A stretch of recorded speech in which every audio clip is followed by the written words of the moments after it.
The fluorescent lights above my hospital bed hummed with the same relentless frequency as my racing heartbeat. Each buzz felt like a countdown, marking the seconds until everything in my pathetic excuse for a life would inevitably collapse. The antiseptic smell burned my nostrils, mixing with the metallic taste of fear that had been coating my tongue for the past 3 hours. My hands trembled as I clutched the crumpled phone bill notice, the final warning before disconnection. $237. It might as well have been $2 million. The number blurred through my tears as I stared at it, my vision swimming from exhaustion and the medication they'd pumped into me after the accident. The accident. Even thinking about it made my ribs ache where the seatbelt had dug in, where the steering wheel had pressed against my rounded belly when that drunk driver slammed into my ancient Honda. 28 weeks pregnant, alone, and now facing medical bills that would bury me deeper than I already was. I could hear other patients down the hallway, crying babies, worried families discussing treatment plans with voices full of hope and financial security. Everything I didn't have. The thin hospital gown felt like tissue paper against my skin, offering no protection against the cold reality of my situation. My fingers found my phone, the screen cracked from the impact but still functional. I needed to call someone, anyone, who might help. My sister lived 3 states away with her own family to worry about.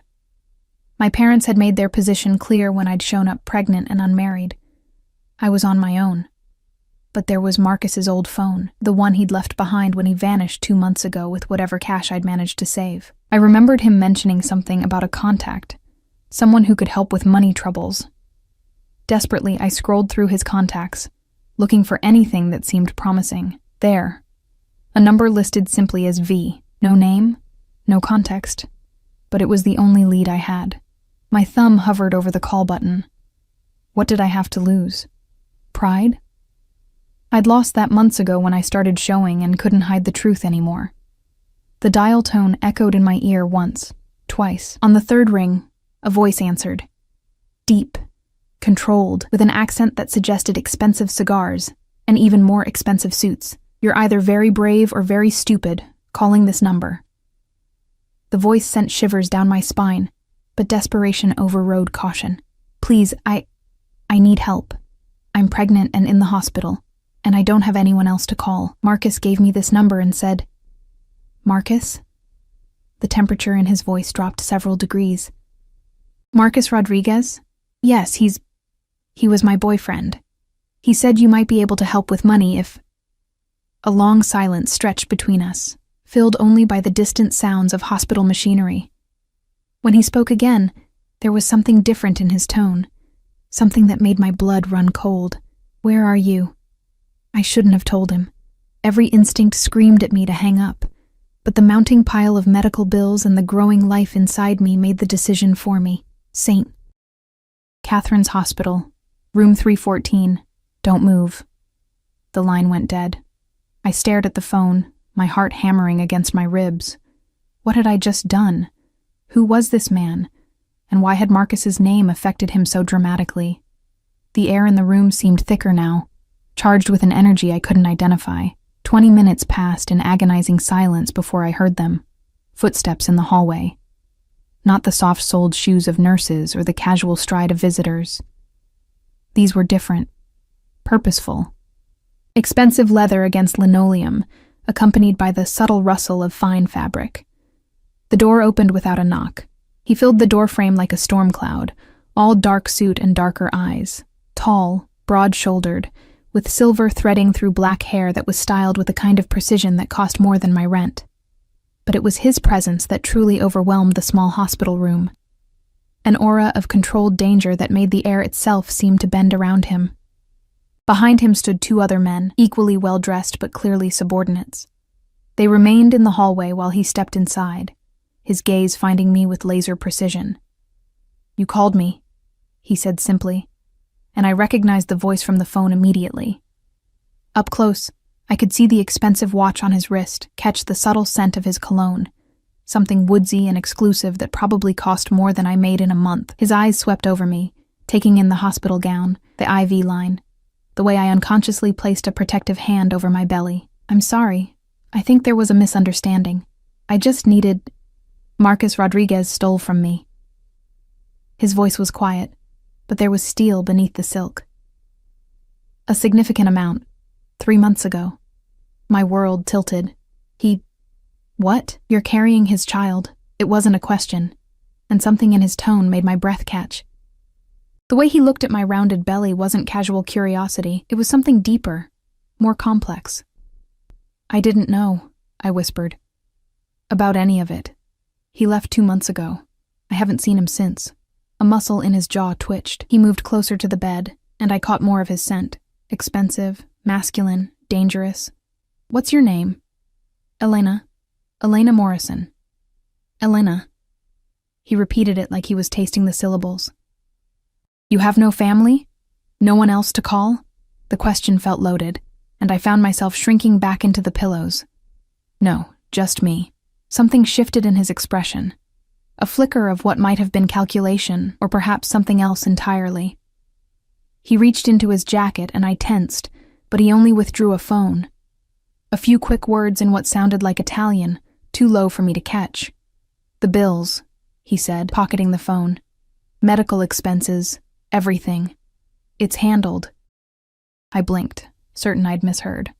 What? Your debt? It no longer exists. The room spun around me. I don't understand. Why would you? Because that child you're carrying is Marcus's responsibility, and Marcus's debts are now mine to collect. His dark eyes held mine. Consider this an investment. Before I could process what that meant, he was moving toward the door. But he paused at the threshold, turning back with an expression I couldn't read. Rest, Elena. You'll need your strength. And then he was gone, leaving only the lingering scent of expensive cologne and the sudden, terrifying realization that my life had just taken a turn into territory I couldn't begin to navigate. The nurse who came to check my vitals an hour later seemed confused by the changes in my chart. All pending charges had been mysteriously cleared, and I'd been moved to a private room with amenities I couldn't have afforded in my wildest dreams. As I lay in the new bed, surrounded by comfort I hadn't asked for, one thought echoed through my mind. What exactly had I just gotten myself into? The private room felt like stepping into a different world, one where people like me didn't belong. Floor-to-ceiling windows offered a view of the city skyline. Plush chairs replaced the standard plastic hospital furniture, and the bathroom was larger than my entire studio apartment. Every surface gleamed with the kind of cleanliness that money could buy, and the silence was broken only by the soft hum of what I assumed was a very expensive air filtration system. I hadn't slept. Every time I closed my eyes, I saw his face, those dark eyes that seemed to see straight through me, the way he'd moved with predatory grace, the casual authority in his voice when he'd erased my debt with a phone call. The memory sent shivers through me, a confusing mix of fear and something else I didn't want to examine too closely. A soft knock interrupted my spiraling thoughts. I expected another nurse, but instead, a woman in an elegant pantsuit entered, carrying what looked like designer shopping bags. She was perhaps 40, with the kind of polished appearance that suggested she was accustomed to expensive things. Miss Morrison? I'm Catherine Rossi. Mr. Volkov asked me to bring you some things. Volkov. So that was his name. It suited him. Harsh consonants and hidden depths. I don't need anything, I started. But she was already laying out clothes on the chair. Not just any clothes. Soft cashmere sweaters, silk blouses, perfectly tailored pants with discreet elastic waistbands designed for pregnant women. Everything looked like it cost more than my monthly salary. Mr. Volkov was quite specific about your comfort, Catherine said with a smile that didn't reach her eyes. He'll be by later to check on you. The doctor says you'll be discharged tomorrow morning. I can't accept these things. I don't even know who he is, really. What he expects in return. Catherine's smile faltered slightly. Mr. Volkov doesn't expect anything you're not willing to give, Miss Morrison. But he does protect what he considers his. The words sent ice through my veins. His? I'm not. The baby you're carrying belongs to a man who wronged him. That makes you significant to his interests. She smoothed invisible wrinkles from one of the sweaters. I'd suggest you don't fight this too hard. Viktor Volkov isn't a man who accepts refusal gracefully. Viktor. Another piece of the puzzle that was my mysterious benefactor. As Catherine left, I found myself staring at the clothes, my mind reeling. What had Marcus done, exactly? And why did I feel like I'd just been claimed by something far more dangerous than I could handle? The rest of the morning passed in a blur of medical examinations and discharge paperwork that I didn't have to sign. Apparently, everything had been handled by Mr. Volkov's people. My doctor, Dr. Hayes, seemed both impressed and slightly nervous about my sudden change in circumstances. Your new guardian has arranged for the finest prenatal care in the city, he said, adjusting his glasses. Dr. Marianne Cross will be taking over your case. She usually only treats celebrities and very wealthy clients. Guardian? The word stuck in my throat. Well, I'm not sure what else to call him. He's covered all your medical expenses, both past and future, and arranged for a car to take you home. Dr. Hayes glanced at his clipboard. He also left instructions that you're to have complete bed rest for the next week, with daily check-ins from a private nurse. By the time I was wheeled to the hospital entrance that afternoon, my head was spinning with the unreality of it all. The car waiting for me wasn't a taxi or an Uber. It was a sleek black Mercedes with tinted windows and a driver in a crisp suit who tipped his cap when he saw me. Miss Morrison, I'm James. Mr. Volkov sent me to take you home. The ride through the city felt surreal. I watched familiar streets pass by through bulletproof glass, because of course it was bulletproof. While sitting on leather seats that probably cost more than my car had been worth, James drove with the kind of awareness that suggested he was more than just a chauffeur, his eyes constantly checking mirrors, taking routes that seemed designed to avoid main thoroughfares. When we pulled up in front of my building, I felt embarrassment wash over me. The peeling paint on the exterior walls, the broken buzzer system, the general air of decay. It all looked so much worse from inside a luxury vehicle. I can manage from here, I said, reaching for the door handle. I'm afraid I need to see you safely inside, Miss Morrison, Mr. Volkov's orders. My apartment on the 3rd floor had never looked so small or shabby. James took in the cramped space, the second-hand furniture, the water stain on the ceiling, without any visible reaction. But I saw him make a mental note of the broken lock on the fire escape window, the way the front door frame was slightly warped. Mr. Volkov will want to know about security, he said carefully. This building isn't adequate. It's what I can afford, I snapped, then immediately felt guilty. None of this was James's fault. Mr. Volkov anticipated this. He's asked me to give you this. James handed me an envelope, thick and cream-colored. He'll be in touch soon. After he left, I stared at the envelope for a long time before opening it. Inside was a key, heavy, modern, expensive-looking, and an address written in bold, masculine handwriting. There was also a note. Elena, your current living situation is unacceptable for someone carrying Marcus's child. The attached address is a secure apartment, fully furnished, with appropriate medical facilities nearby. You'll find everything you need has been provided. This is not a request. I sank onto my threadbare couch, the note trembling in my hands. He was trying to move me, control where I lived, what I did. The rational part of my brain screamed that this was exactly how dangerous men isolated their victims. But the other part, the part that was tired of struggling, tired of being afraid, whispered that maybe having someone powerful enough to solve my problems wasn't entirely terrible. That night, I barely slept. Every sound in the building seemed amplified. Footsteps in the hallway, doors slamming, the couple next door fighting as usual. But now, instead of just being annoying, these sounds felt threatening. What if Marcus had enemies besides Victor? What if word got out that I was connected to whatever he'd done? Around 2 a.m, I heard something that made my blood freeze. The sound of my front door handle being tested. Slowly, carefully, as if someone was checking whether it was locked. I held my breath, my hand instinctively moving to my belly. The sound came again, followed by what sounded like whispered voices in the hallway. My ancient building had thin walls, but I'd never heard voices this late, this quiet, this purposeful. My phone was across the room on the kitchen counter.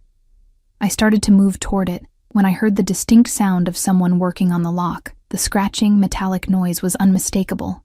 Someone was trying to pick their way into my apartment. Panic flooded my system. I grabbed the baseball bat Marcus had left behind, one of the few useful things he'd abandoned, and crept toward the window.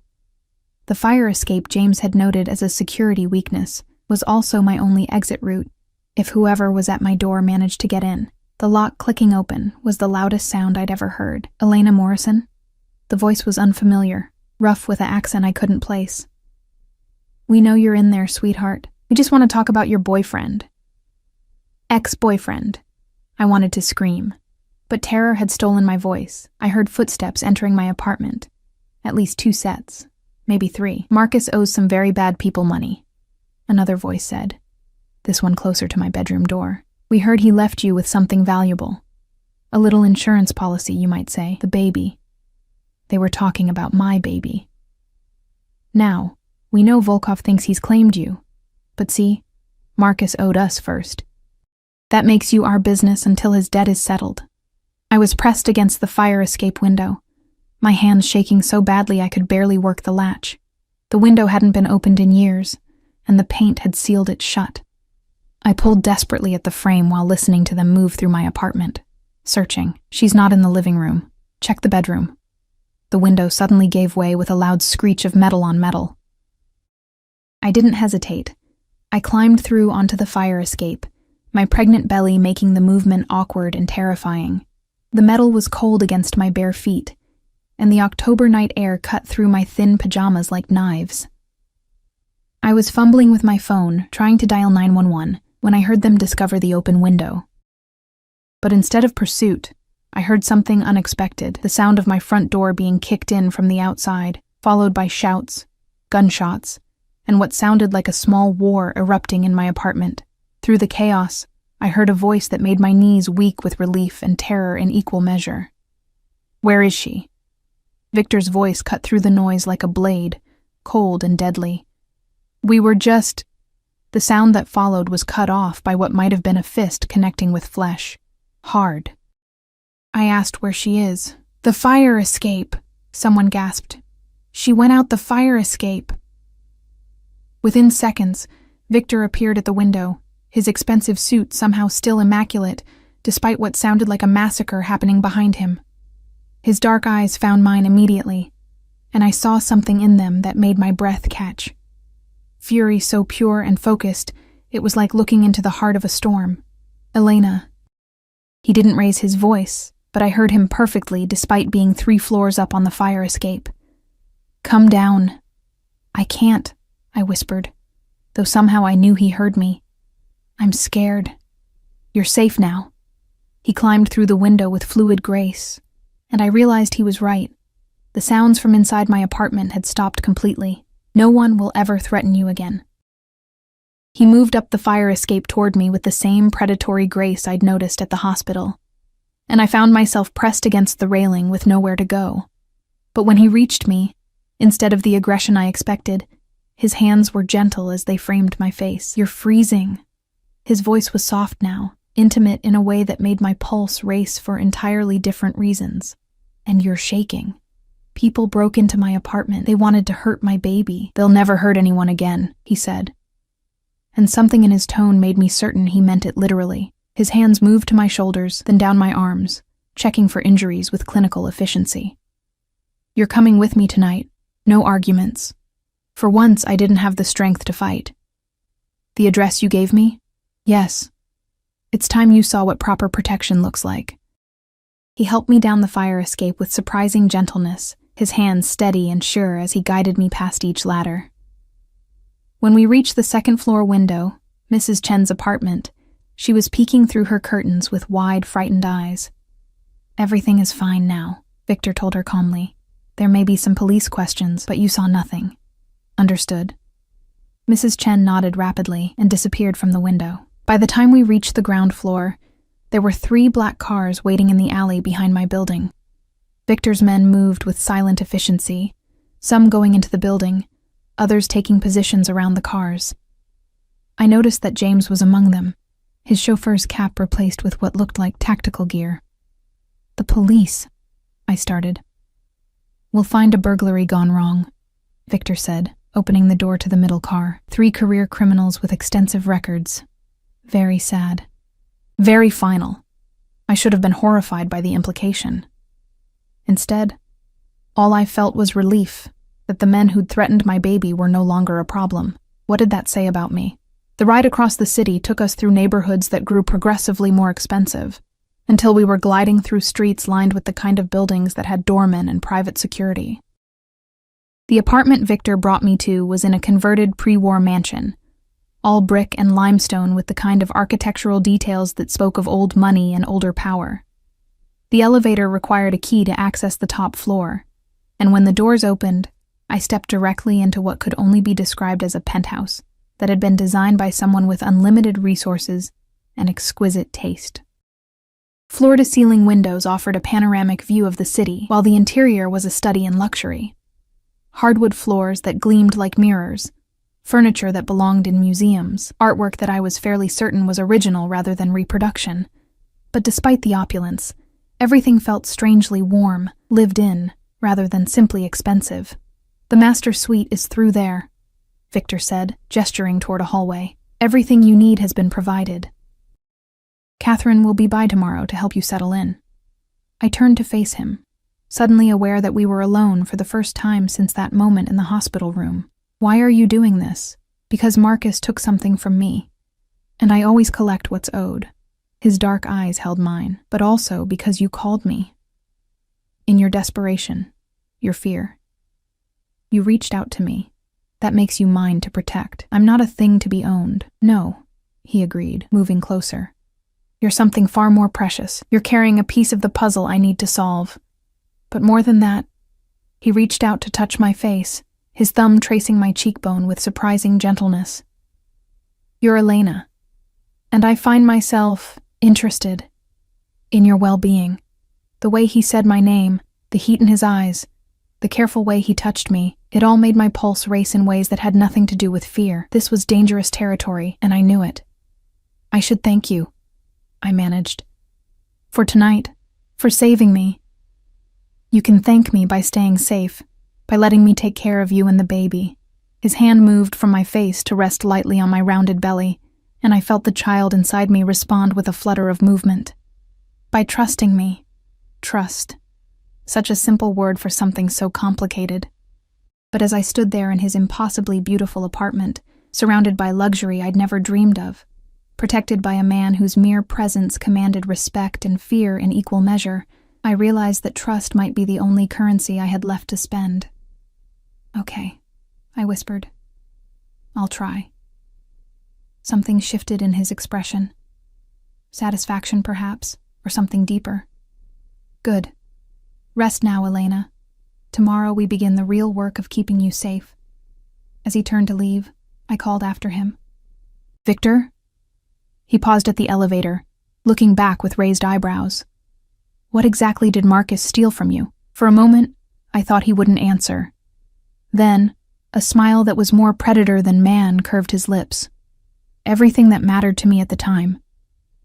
But I'm beginning to think he may have led me to something far more valuable in return." The elevator doors closed behind him, leaving me alone with luxury I didn't understand, protection I hadn't asked for, and the growing certainty that Viktor Volkov was going to change my life in ways I couldn't even begin to imagine. 3 days in Viktor's penthouse apartment had given me time to understand just how thoroughly my life had been transformed. The marble bathroom was larger than my old apartment's living room. The walk-in closet contained an entire wardrobe in my exact size. All designer maternity wear in colors that somehow perfectly complemented my complexion, and the kitchen was stocked with organic foods I'd only ever seen in expensive grocery stores I couldn't afford to shop in. But it was the small details that truly drove home the extent of Viktor's control over my new reality. Fresh flowers appeared daily, arranged by invisible hands. The temperature was always perfect. My prenatal vitamins sat beside crystal glasses that were refilled with fresh water every few hours. Even my phone had been replaced with a new model. Encrypted, Viktor had explained, for security purposes. I spent most of my time by the floor-to-ceiling windows, watching the city spread out below like a living map of the world I'd been lifted from. From this height, my old neighborhood was invisible, lost somewhere in the urban sprawl that seemed both distant and foreign now. Sometimes I caught myself wondering if my previous life had been real, or just some extended nightmare I was finally waking up from.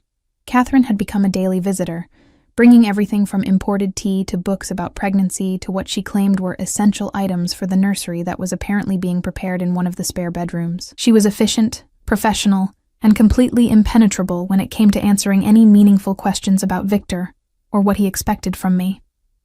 "Mr. Volkov wants you to be comfortable," was her standard response to any inquiry beyond the purely practical. "Your health and the baby's well-being are his primary concerns."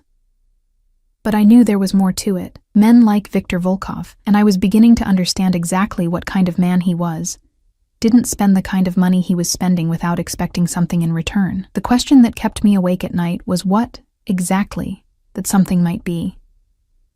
The answer began to reveal itself on Thursday evening. I was curled up on the impossibly plush sofa, wearing one of the silk nightgowns that had appeared in my closet, reading a pregnancy book Catherine had brought, when I heard the elevator. The sound of those doors opening always made my heart race, a Pavlovian response I'd developed to Victor's presence. But tonight was different. Tonight, he wasn't alone. Victor emerged from the elevator with 2 other men, all 3 of them dressed in the kind of expensive suits that suggested important business. One was older, maybe 60, with silver hair and the bearing of someone accustomed to power. The other was closer to Victor's age, but where Victor radiated controlled danger, this man seemed to vibrate with barely contained violence. "Elena," Victor said, and I heard the subtle shift in his voice that suggested he was performing for his guests. "I'd like you to meet some associates." I stood carefully, suddenly aware of how intimate my clothing was, how domestic this scene must appear. Victor's dark eyes swept over me with an expression I couldn't read, but I caught the slight tightening around his eyes when he noticed my nervousness.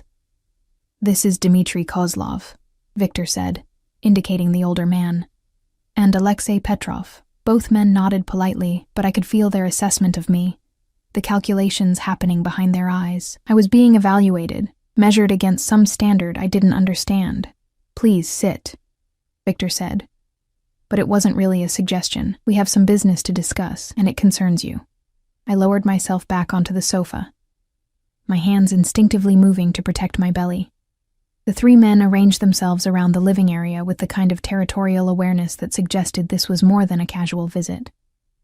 "Elena," Victor began, his voice carrying the same controlled authority I'd heard him use with his subordinates. "These gentlemen represent certain interests that were affected by Marcus's actions." Dmitry leaned forward slightly, his pale blue eyes fixed on me. "Your boyfriend stole from us, Miss Morrison. A substantial amount of money, along with information that was meant to remain private." "Ex-boyfriend," I corrected automatically, then immediately wished I'd stayed silent when all 3 men smiled with what might have been amusement. "Ex-boyfriend," Dmitry repeated. "Yes, I understand he abandoned you when things became complicated. Men like Marcus Rodriguez rarely display loyalty when their actions have consequences." "What does this have to do with me?" I asked, though I suspected I already knew. "Everything." Alexei spoke for the first time, his accent thicker than the others, his voice rough with what sounded like old cigarettes and hard living. "Marcus stole from the Bratva, from our family. In our world, debts are inherited, especially when they involve betrayal." The Bratva. Russian organized crime. I'd heard the term in movies, but sitting in Victor's elegant living room, surrounded by these dangerous men, the reality hit me like a physical blow. "I don't have any money," I said weakly. "I'm barely surviving as it is." "No," Victor said, and something in his tone made my blood run cold. "But you have something else, something Marcus left behind." All 3 men looked pointedly at my rounded belly. "You're talking about my baby," I whispered. "Marcus's baby," Dmitry corrected. "A Rodriguez heir.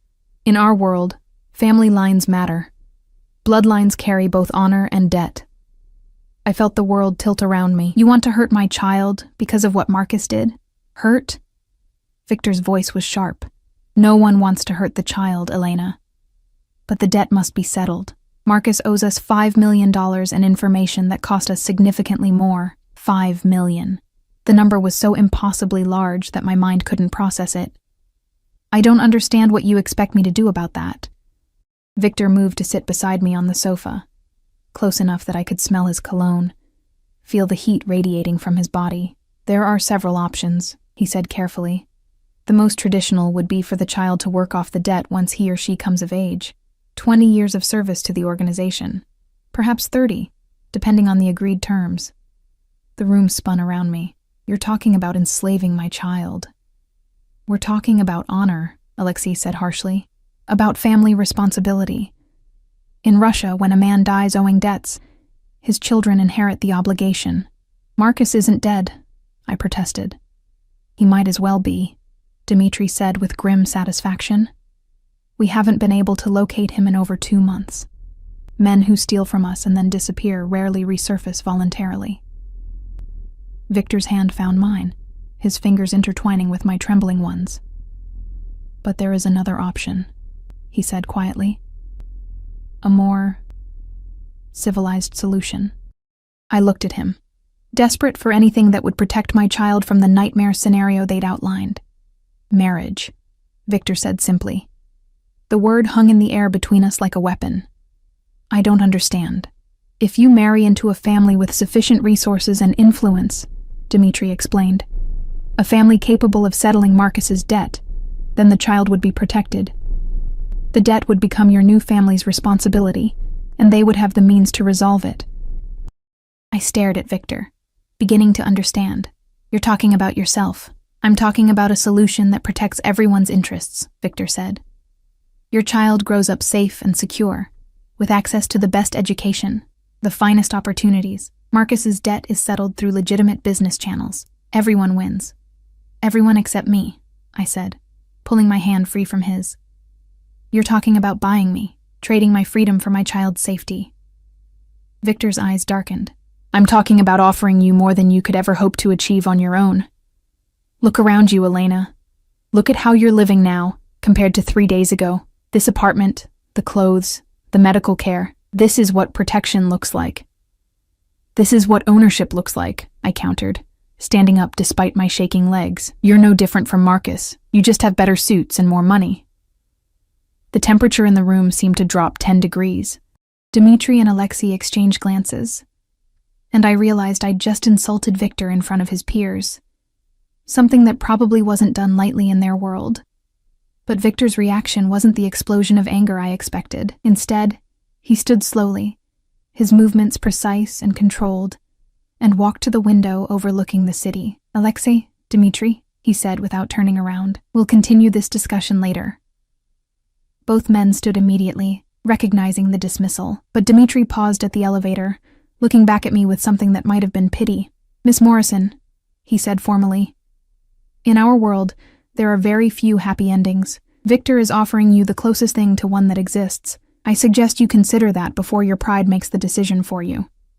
The elevator doors closed behind them, leaving Victor and me alone with the weight of what had just been discussed. He remained at the window, his hands clasped behind his back, his shoulders rigid with tension. You think I'm no different from Marcus, he said finally, aren't you? You're both trying to control my life for your own benefit. He turned then, and I saw something in his expression that made my breath catch. Marcus abandoned you when you needed him most, left you pregnant and penniless to face the consequences of his actions alone. I am offering you security, protection, a future for your child that most people could only dream of. In exchange for what? My freedom? My right to choose? In exchange for becoming my wife, he said, moving closer. In exchange for sharing my name, my protection, my resources. In exchange for letting me care for you and your child the way you deserve to be cared for, because you want to control me. Because I want to keep you safe. He was standing in front of me now, close enough that I had to tilt my head back to meet his eyes. Because the alternative is watching you struggle in poverty while dangerous people hunt you down for debts you didn't incur. Because the thought of anyone hurting you makes me want to burn the world down. The intensity in his voice, the way he was looking at me, it sent heat racing through my body in ways that terrified me. This wasn't just about business or debt or obligation. There was something else here, something deeper and more dangerous than financial arrangements. You don't know me, I whispered. You don't care about me. I'm just a problem to be solved. Aren't you? But there was no coldness in the question, no dismissal. Instead, his hand came up to cup my face, his thumb tracing the line of my cheekbone. When I walked into that hospital room 3 days ago, you were just Marcus's pregnant girlfriend. A complication in a debt collection. But now what? Now I find myself thinking about you every hour of every day, wondering what you're reading, what you're thinking about, whether you're comfortable, whether you're happy. I find myself making excuses to come home early just to see you. My heart was pounding so hard I was sure he could hear it. That doesn't mean anything. That's just possessiveness. Is it? His other hand settled on my waist, and I could feel the heat of his palm through the thin silk of my nightgown. When I think about other men looking at you the way I'm looking at you right now, I want to commit violence. When I imagine you in danger, or scared, or alone, something inside me breaks. Is that possessiveness, Elena, or something else? I wanted to step back, to put distance between us, but my body seemed to have other ideas. Instead, I found myself leaning into his touch, drawn to the warmth and strength he represented. "You're trying to seduce me into agreeing to this," I accused, but my voice came out breathless. "I'm trying to show you that this doesn't have to be just a business arrangement." His voice dropped to a whisper. "I'm trying to show you that I can be more than just your protector." "What are you saying?" "I'm saying that somewhere between that first phone call and this moment, you stopped being just Marcus's problem and became mine to treasure." His forehead rested against mine, and I could feel his breath warm against my lips. "I'm saying that marrying you wouldn't be a sacrifice I'm making for business purposes. It would be the smartest thing I've ever done." The kiss, when it came, was nothing like I'd expected. There was no force, no demand for submission. Instead, it was gentle, questioning, giving me every opportunity to pull away. But I didn't want to pull away. I wanted to lose myself in the heat and safety, an impossible luxury of being wanted by someone powerful enough to remake my entire world. When we finally broke apart, I was breathing hard, my hands somehow tangled in the expensive fabric of his shirt. "This is crazy," I whispered. "Yes," he agreed, his thumb tracing my swollen lips. "But crazy doesn't mean wrong. I don't love you. You don't hate me either." His smile was soft, almost tender. "Love can grow, Elena, but respect, attraction, compatibility, those things can be built on, and we have something more valuable than love." "What's that?" "Need. You need my protection, my resources, my ability to keep you and your child safe. And he paused, as if the admission cost him something. "I need you to let me be the man who provides those things." Before I could respond, my phone, the new encrypted one he'd given me, buzzed with an incoming call. Victor frowned, checking the display. "Dr. Cross," he said, handing me the phone. "Your obstetrician," I answered, expecting a routine check-in about my appointment the next day, but Dr. Cross's voice was tight with concern. "Elena, I need you to come in immediately. There's something in your blood work that requires urgent attention." The world seemed to stop. "What kind of something?" "I'd prefer to discuss it in person, but there are indicators that suggest you may have been exposed to something toxic. We need to run more comprehensive tests and possibly begin treatment immediately." Victor was watching me with sharp attention, clearly reading the fear in my expression. "Toxic?"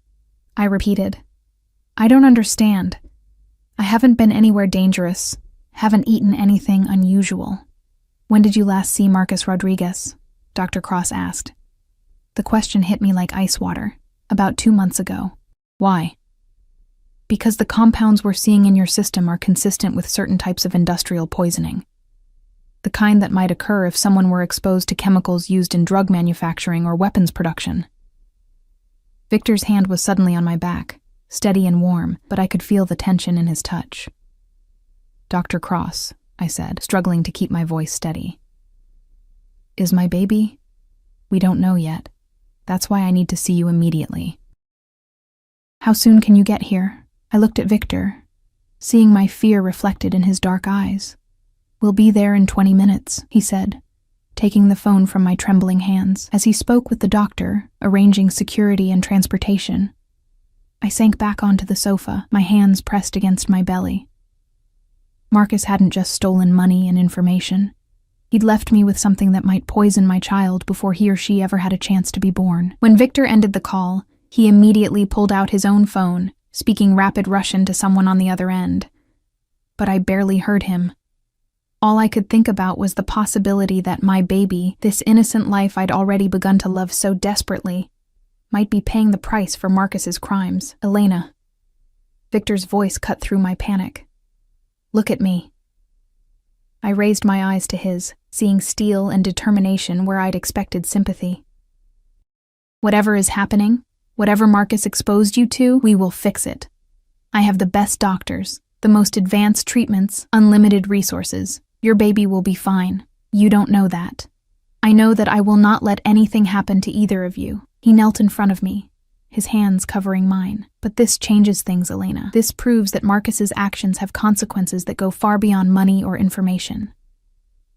You're not just connected to his debt anymore.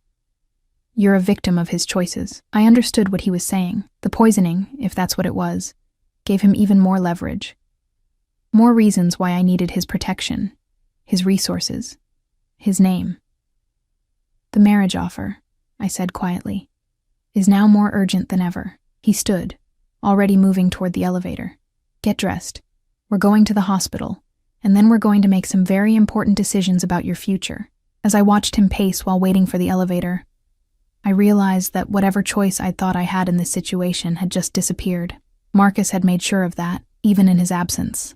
The question now wasn't whether I would accept Victor's protection, it was whether I would do it willingly, or be forced into it by circumstances beyond my control.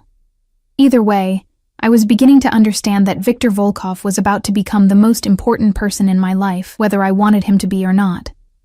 The medical center Victor took me to looked more like a luxury hotel than a hospital. Located in the most exclusive part of the city, it catered to people who expected privacy, discretion, and the kind of care that money couldn't just buy. It had to be inherited or earned through connections most people would never have. Door. Marianne Cross was exactly what I'd expected from someone who treated celebrities and billionaires. Impeccably dressed, surgically precise in her movements, and expensive enough that her consultation fee probably exceeded my former monthly rent. But there was genuine concern in her eyes as she reviewed my test results, and that worried me more than anything.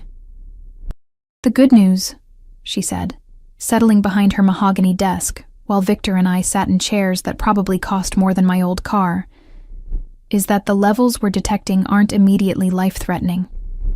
The bad news is that they're consistent with prolonged exposure to methylene-deoxymethamphetamine compounds, industrial-grade chemicals used in certain types of drug manufacturing. MDMA? Victor's voice was dangerously quiet.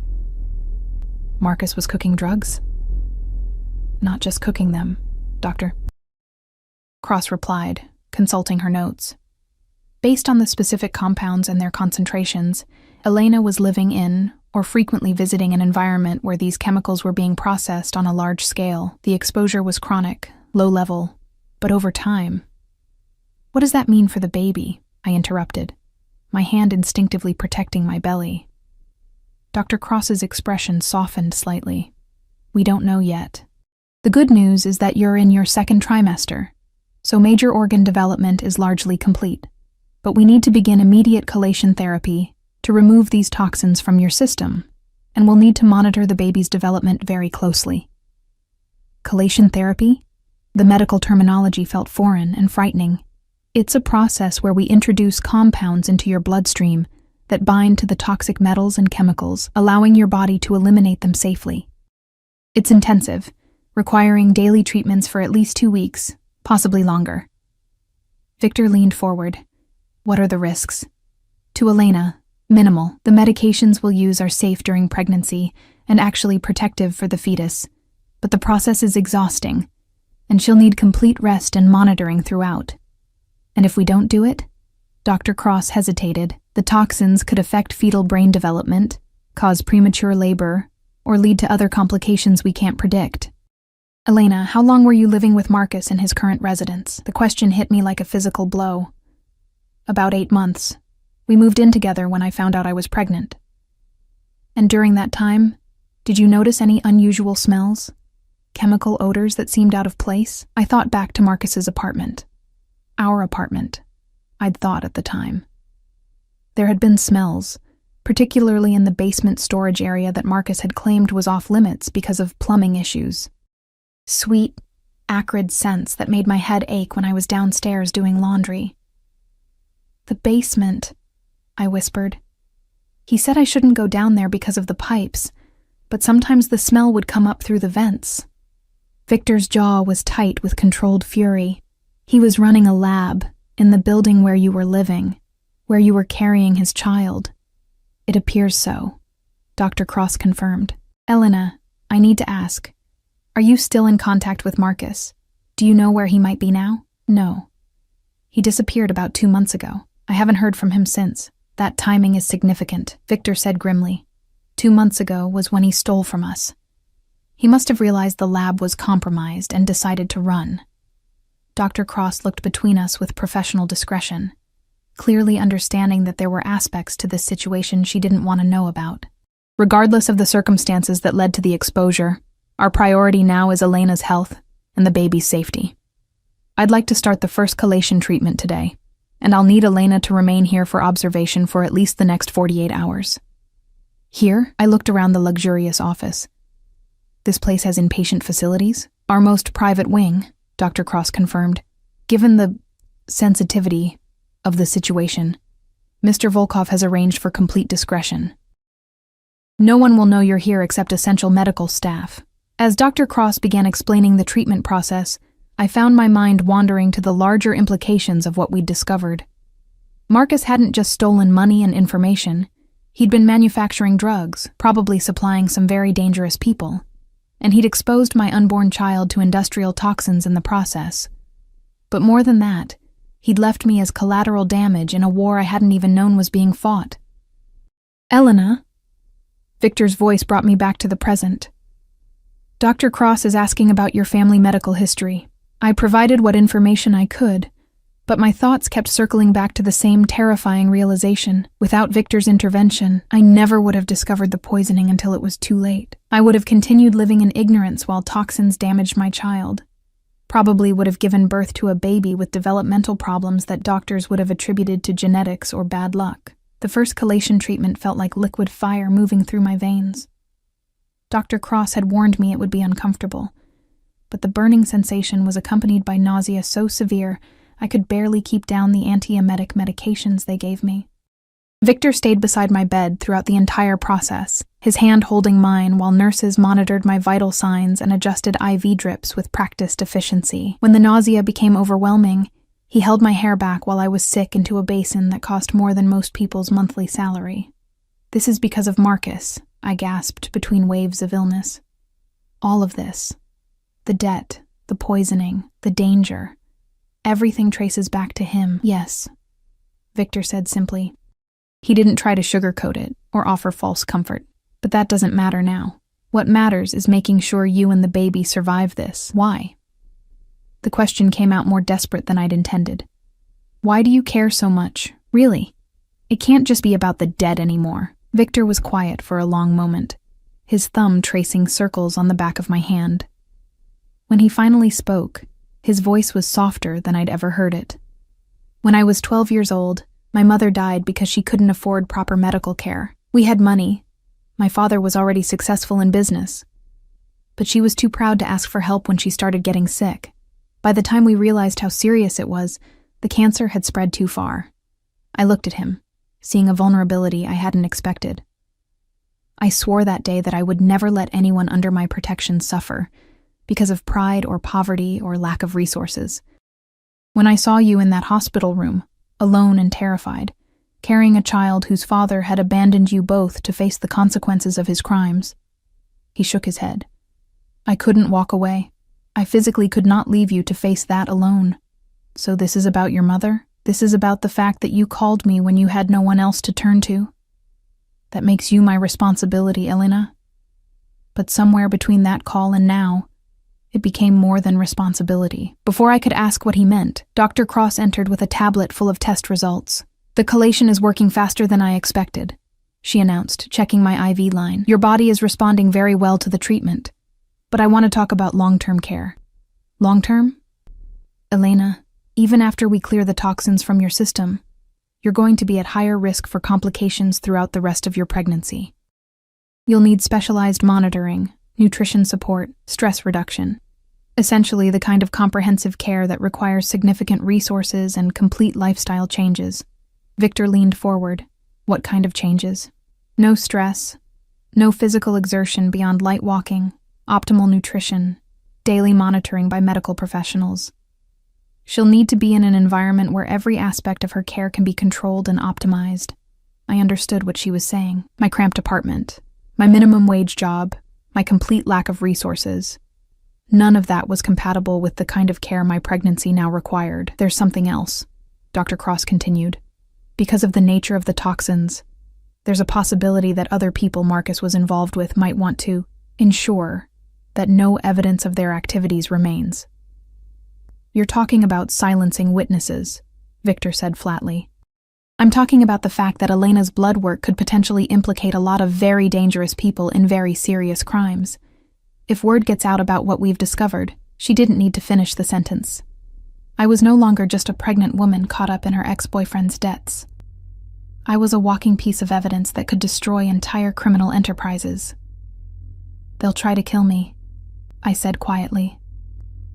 They'll try, Victor corrected. But they won't succeed. Over the next 6 hours, as the chelation treatment continued, Victor's phone rang constantly.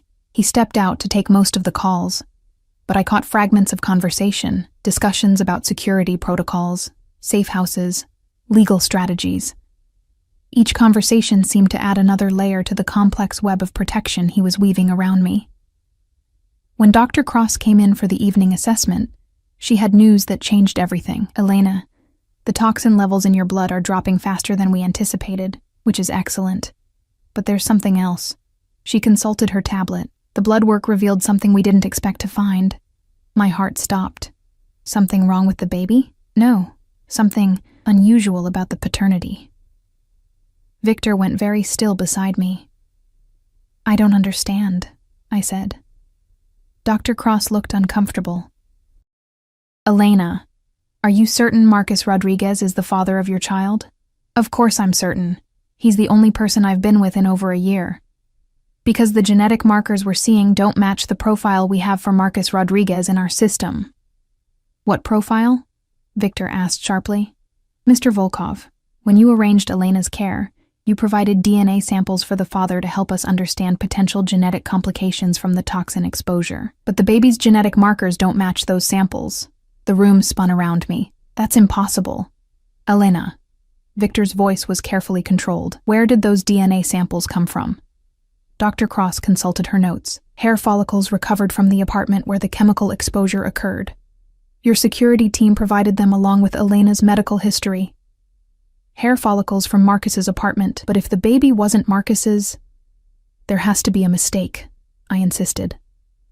I haven't been with anyone else. It's impossible. But even as I said it, memories were surfacing. The night 3 weeks before Marcus disappeared, when I'd come home from work to find him acting strangely, nervous and paranoid. He'd insisted we go out to dinner, somewhere far from the apartment, and we'd ended up at a seedy bar where he'd introduced me to a man he claimed was a business associate. The man had been tall, dark-haired, charming in the way that dangerous men often are. He'd bought us drinks, made jokes, seemed genuinely interested in my pregnancy. Marcus had stepped away to take a phone call, leaving us alone for maybe 20 minutes. I remembered feeling dizzy, remembered the man helping me to the bathroom when I felt nauseous. I remembered him being very kind, very attentive, making sure I got home safely when Marcus had to handle some business. But I didn't remember anything after that, until I woke up the next morning in my own bed, with Marcus already gone and a note saying he had to travel for work. Elena? Victor's voice seemed to come from very far away. What is it? What do you remember? I told them about that night, about the man at the bar, about the missing hours between feeling sick and waking up at home. With each detail, Victor's expression grew darker, more dangerous. Rohypnol, Dr. Cross said grimly. "The symptoms you're describing are consistent with drug-facilitated sexual assault." The words hit me like a physical blow. "You're saying I'm saying that Marcus may have arranged for someone else to ensure that you became pregnant with a child that wasn't his." Victor was on his feet, pacing to the window with barely controlled fury. He needed a pregnant girlfriend. Someone who would appear to be carrying his heir, creating leverage he could use or trade. But why would he do that? "Because," Victor said, turning back to face me with eyes like black ice, "a man's children are considered the most valuable collateral in our world. If Marcus owed money he couldn't pay, a pregnant girlfriend would be worth more than cash to certain people." "People like you?" "People like me," he confirmed. "Elena, I think Marcus arranged for you to become pregnant specifically so he could use you as collateral for his debts." Dr. Cross cleared her throat. "There's one more thing. Based on the genetic markers we're seeing, I may be able to identify the actual father from our database."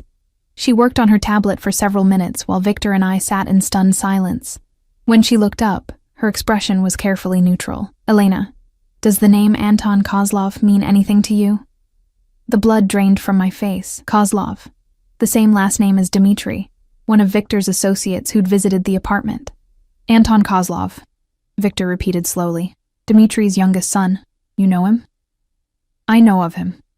He's been missing for 3 months. Dmitri assumed he'd been killed by rivals, but if he was working with Marcus, the implications hung in the air between us." Anton Kozlov, son of one of Victor's most important allies, had been used by Marcus to impregnate me as part of some elaborate scheme involving drug manufacturing, stolen money, and shifting loyalties in the Russian criminal underworld. "This changes everything," Victor said finally. "How?" He looked at me with an expression I couldn't read.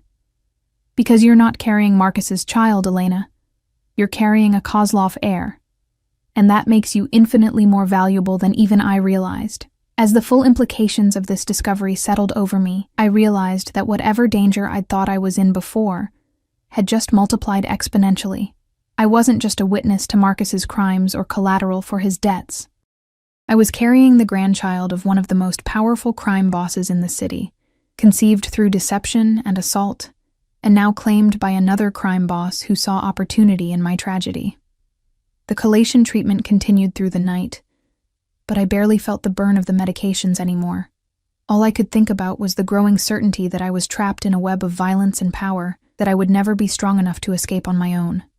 And that Viktor Volkov, for all his promises of protection, might be the most dangerous trap of all. The revelation about Anton Kozlov's paternity changed everything, but not in the way I'd expected. Instead of releasing me from Victor's protection, it seemed to bind me to him even more tightly. Within hours of Dr. Cross's discovery, the medical facility had been transformed into what felt like a fortress, with security personnel positioned at every entrance and men in expensive suits having hushed conversations in corridors that suddenly seemed too small to contain the weight of what we'd uncovered. Dmitri Kozlov arrived at sunrise. I watched from my hospital bed as he entered my room with the bearing of a man accustomed to delivering life-changing news. He was followed by Victor and 2 other men I didn't recognize, all of them moving with the careful choreography of people navigating a potentially explosive situation. "Miss Morrison," Dmitri said, his pale blue eyes studying me with new intensity. "I understand congratulations are in order. You're carrying my grandchild." The words should have sounded warm, familial. Instead, they felt like a claim being staked, another chain being forged around my already limited freedom. "I didn't know," I said quietly. "About Anton. About any of it. Marcus drugged me. I never consented to, I know." Dimitri's voice carried surprising gentleness. "Anton was young, foolish, and easily manipulated by men like Marcus Rodriguez. My son thought he was participating in some elaborate seduction, not realizing he was being used as a breeding stud for someone else's scheme." Victor moved closer to my bed, his presence both protective and possessive. "Where is Anton now?" "Dead," Dmitri said flatly. "Marcus killed him 3 weeks after that night at the bar, probably to eliminate the only person who could identify him as the father. We found Anton's body 2 days ago, Buried in a construction site outside the city, the room seemed to contract around me. Another death, another casualty of Marcus's greed and manipulation. A young man I barely remembered who'd been used just as thoroughly as I had been. So, what happens now? I asked, though I suspected I already knew. Now, Dimitri said, settling into the chair beside my bed, we discuss the future of my grandchild. Over the next hour, they laid out their plans with the clinical precision of men dividing territory on a map. The baby I was carrying represented more than just a new life. It was a bridge between two powerful families, a symbol of alliance and shared interest that could reshape the balance of power in the city's underworld. Elena will marry Victor as planned, Dimitri announced as if I weren't in the room. The child will carry the Volkov name, ensuring protection and legitimacy, but the Kozlov family will maintain certain interests in the child's upbringing and future. What kind of interests? Victor's voice carried a warning edge. Educational decisions, cultural heritage, preparation for eventual leadership roles within our organizations. The child will be raised knowing both sides of their bloodline. I listened to them discuss my future and my child's destiny like we were assets being allocated in a business merger. The rational part of my mind screamed that I should fight this, should refuse to be bargained over like property. But the exhausted, terrified part of me recognized that resistance would be both futile and potentially fatal. And if I refuse? I asked quietly. Both men looked at me with expressions that mixed surprise with something that might have been pity. Elena, Victor said carefully, you're carrying the heir to two of the most powerful families in this city. Refusing our protection would be unwise. You're talking about making me a prisoner. I'm talking about making you a queen, Dimitri corrected. My grandchild will inherit wealth and power beyond your imagination. You will want for nothing, need nothing, fear nothing. In exchange, you need only accept the security and luxury we're offering. And my freedom?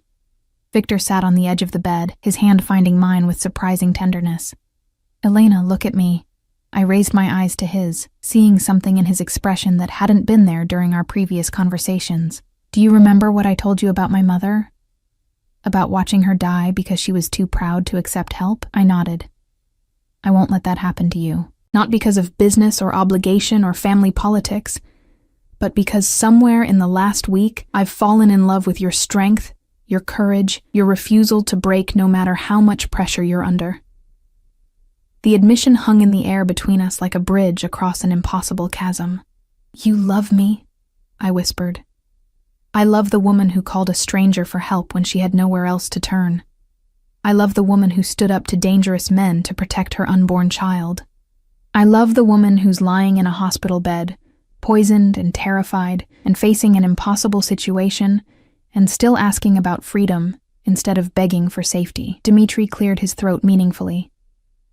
Victor, perhaps this conversation would be better continued in private.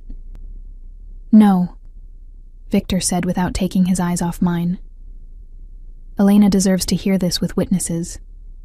Elena, I'm not asking you to marry me because of business arrangements or family politics or debt collection. I'm asking you to marry me because I can't imagine my life without you in it. But you barely know me. I know that you have more courage than most men I've worked with. I know that you put your child's welfare above your own pride. I know that you make me want to be a better man than I've ever been before. His thumb traced across my knuckles. I know that when I thought those men in your apartment might have hurt you, I was prepared to start a war to avenge you. Victor. I could hear the uncertainty in my own voice, the way I was wavering between the safety he offered and the independence I'd always tried to maintain. I'm not Marcus, he said quietly. I will never abandon you or betray you, or put you in danger for my own benefit. I will spend my life making sure you and our children are safe, happy, and free to be whoever you choose to be. Our children? The baby you're carrying will be mine in every way that matters, Elena. Biology is just genetics.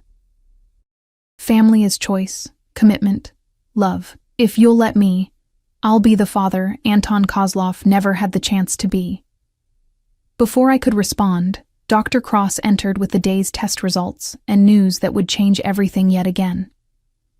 Elena, the chelation therapy has been remarkably successful.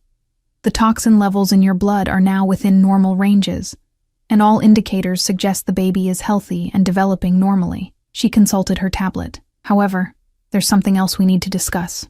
Victor tensed beside me. What is it? The genetic analysis has revealed something unusual. Elena, you're not just carrying Anton Kozlov's child. You're carrying twins. The room went completely silent. Twins? I repeated stupidly. Fraternal twins, which means 2 separate conceptions. Based on the genetic markers, one child is definitely Anton's. But the other... Dr. Cross hesitated. The other appears to be Marcus Rodriguez's biological child after all. Dmitri stood abruptly. That's impossible. Actually, it's not. It's rare, but superfecundation, conception of twins by different fathers, can occur if a woman has multiple partners within a short time frame. Elena, you mentioned missing time the night you met Anton. Is it possible that you were also intimate with Marcus that same evening, either before or after the encounter you can't remember? I thought back to that horrible night, trying to piece together fragments of memory through the haze of whatever drug I'd been given. There were flashes, coming home from the bar, Marcus seeming agitated and strange, him insisting we needed to celebrate something I didn't understand. I remembered feeling confused, compliant in ways that weren't natural for me. He drugged me twice, I realized aloud, once at the bar to make me compliant with Anton, and then again at home to... I couldn't finish the sentence. To ensure conception by both men. Victor completed grimly. He wanted to cover all his bases. If one pregnancy failed, he'd have backup. If both succeeded, he'd have twice the leverage. Dmitri was pacing now, his controlled demeanor cracking for the first time since I'd met him. This changes the calculations entirely. We're not talking about one heir anymore.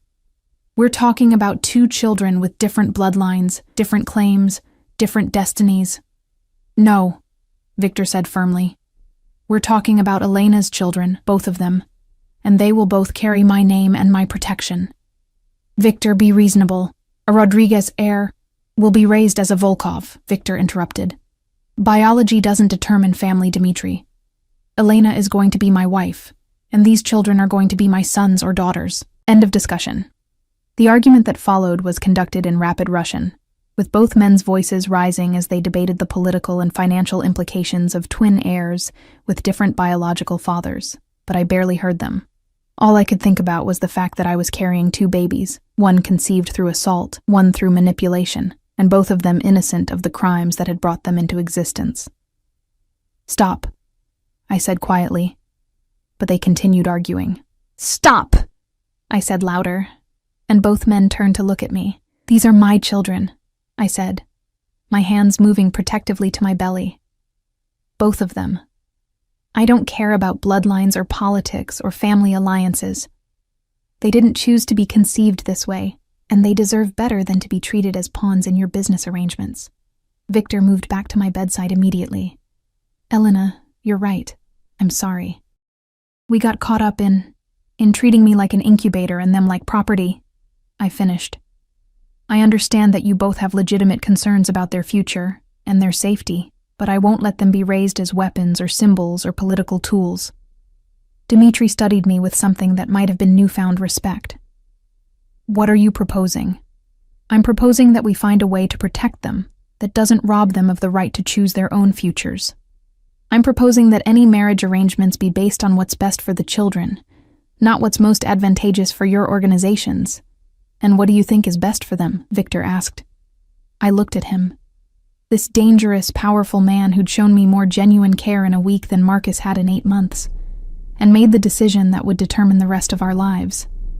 I think they need a father who will love them unconditionally, regardless of their biology. I think they need security and protection and opportunities that I could never provide alone. And I took a deep breath. I think I'm falling in love with the man who's been willing to start wars to keep me safe. Victor's hand tightened on mine. Elena, I'll marry you, I said, the words coming out stronger than I'd expected. Not because I'm forced to, not because it's the only choice I have, but because you've shown me what real protection looks like. Because you've treated me like someone worth fighting for instead of just another problem to solve. And the children will be Volkov's, I said firmly, looking at Dmitri, with the understanding that they'll learn about their heritage from both sides when they're old enough to understand. But their primary loyalty will be to each other and to the family that raises them with love. Dmitri considered this for a long moment. And if one day they choose to claim their Kozlov heritage, then we'll deal with that when it happens, Victor said, as a family. The old Russian nodded slowly. Very well. But I want regular contact with my grandchild. Holidays, birthdays, cultural education. Agreed, Victor said without hesitation. Over the following weeks, as my health improved and the babies grew stronger, the arrangements were finalized with the kind of efficiency that only unlimited resources could provide. The wedding was scheduled for the day after my discharge from the medical facility, a small private ceremony that would legally bind me to Victor while giving our children the protection of his name and fortune. But the most surprising development was how naturally Victor and I had begun to function as a partnership. He brought me books and flowers, stayed beside my bed through the difficult nights when the chelation treatments left me sick and weak, and talked to my growing belly as if the babies were already his own children. You know, I said one evening as he read pregnancy books with the same intensity he probably applied to business contracts. Marcus never once asked me how I was feeling. Marcus was an idiot, Victor replied without looking up from his research on twin pregnancies. He was also the biological father of one of my children. Biology is just science, Elena. Love is choice. He finally looked up at me, his dark eyes serious. I choose these babies. I choose you. Every day, for the rest of our lives, I'll keep choosing you.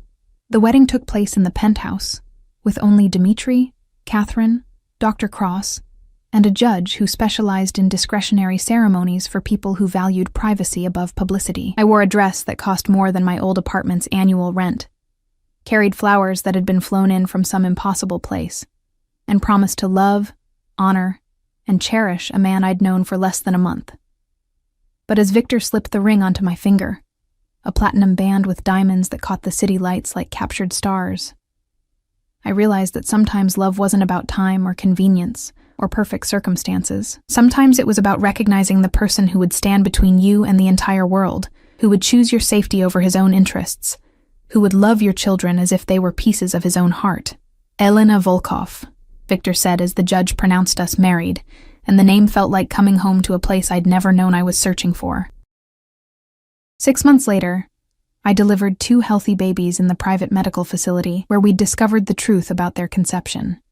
Victor was there for every moment of labor, holding my hand through contractions, whispering encouragement in Russian and English, crying when our son and daughter took their first breaths.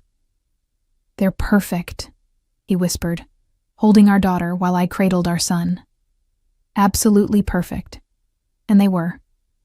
Despite everything, the drugs, the toxins, the violence and manipulation that had brought them into existence, they were healthy and strong and completely innocent of their complicated beginning. "What should we name them?" I asked. Victor looked at the babies with an expression of pure wonder. "Hope," he said finally, "because that's what they represent. And Anton, for the father who never got the chance to meet his son." "Hope and Anton Volkov," I repeated, testing the names. "I like it." As I watched my husband, and he was truly my husband now, in every way that mattered, gently rock our daughter while our son slept against my chest, I realized that sometimes the most beautiful things come from the darkest circumstances. Marcus had tried to use me as a pawn in his criminal schemes, but his manipulations had led me to a man who loved me enough to claim children that weren't biologically his, who had built a fortress of protection around our small family, who chose us every single day. "No regrets?" Victor asked quietly, settling into the chair beside my hospital bed with Hope sleeping peacefully in his arms.